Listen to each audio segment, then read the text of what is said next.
मित्रों, हमारे पौराणिक ग्रंथ रामायण की नींव डालने में एक पात्र की बड़ी महत्वपूर्ण भूमिका थी। यह पात्र कोई और नहीं, राजा दशरथ की 3 रानियों में से एक कैकेयी थी। हमने अभी तक यही जाना है कि कैकेयी के कारण ही श्री राम को 14 वर्ष के लिए वन को जाना पड़ा और इसीलिए कैकेयी की छवि एक नकारात्मक पात्र के रूप में सामने आई। वास्तव में कैकेयी एक सुलझी हुई और व्यवहार कुशल रानी थी। वह श्री राम को अपने पुत्र से भी बढ़कर मानती थी। आखिर किसके कारण कैकेयी के विचार श्री राम के प्रति पूर्णतः बदल गए? आइए जानते हैं कैकेयी के बारे में कुछ बातें जो आपने पहले कभी नहीं सुनी।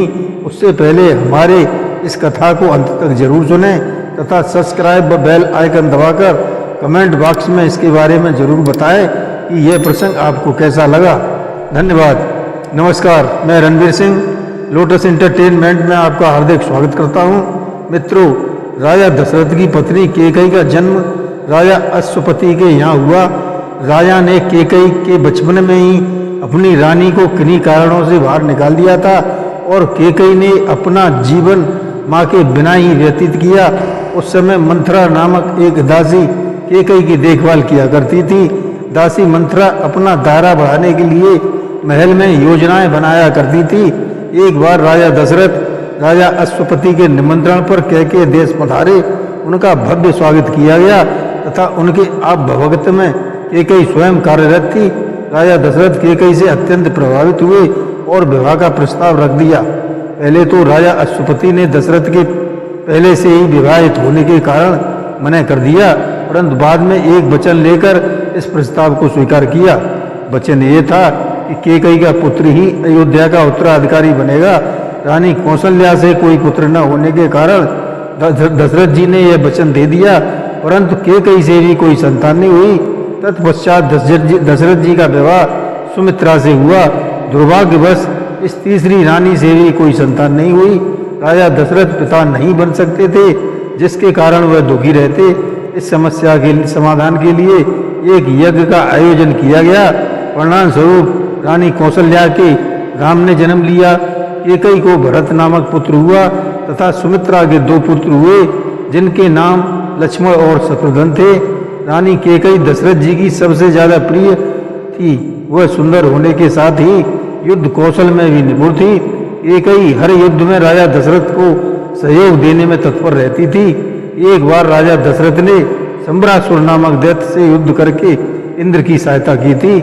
इस युद्ध में कैकेयी ने भी भाग लिया था और अपने युद्ध कौशल से दशरथ के प्राणों की रक्षा की थी।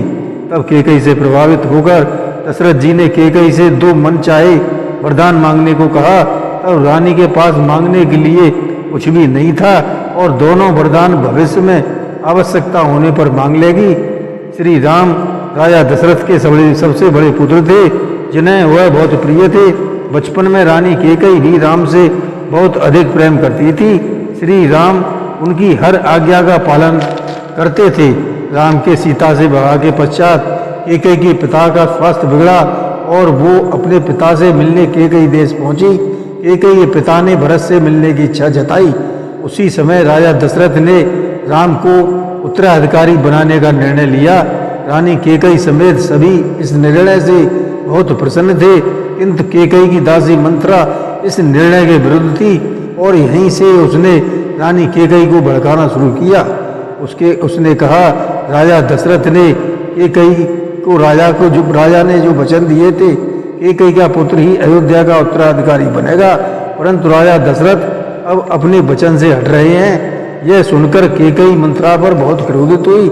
मंथरा ने कहा, रानी, आप राजा दशरथ के छल को नहीं समझ पा रही हैं।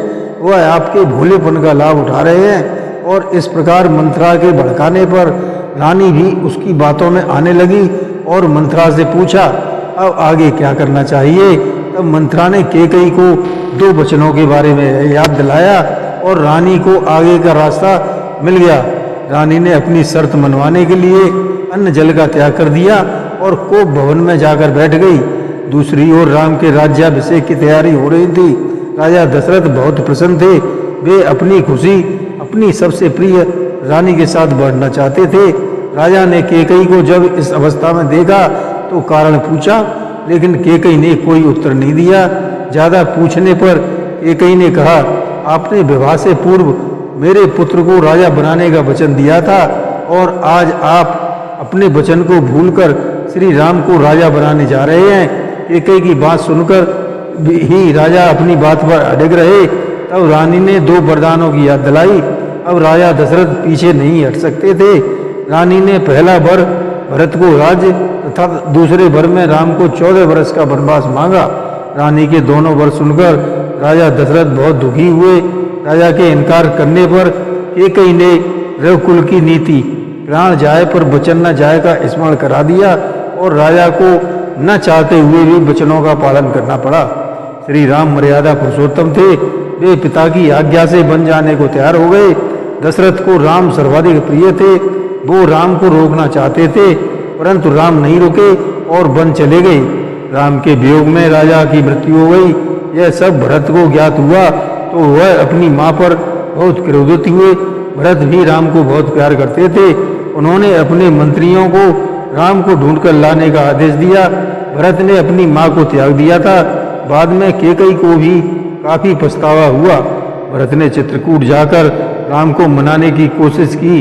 जब वे नहीं आए तो उनकी चरण पादुका सिंहासन पर रखकर अयोध्या का संचालन संभाला।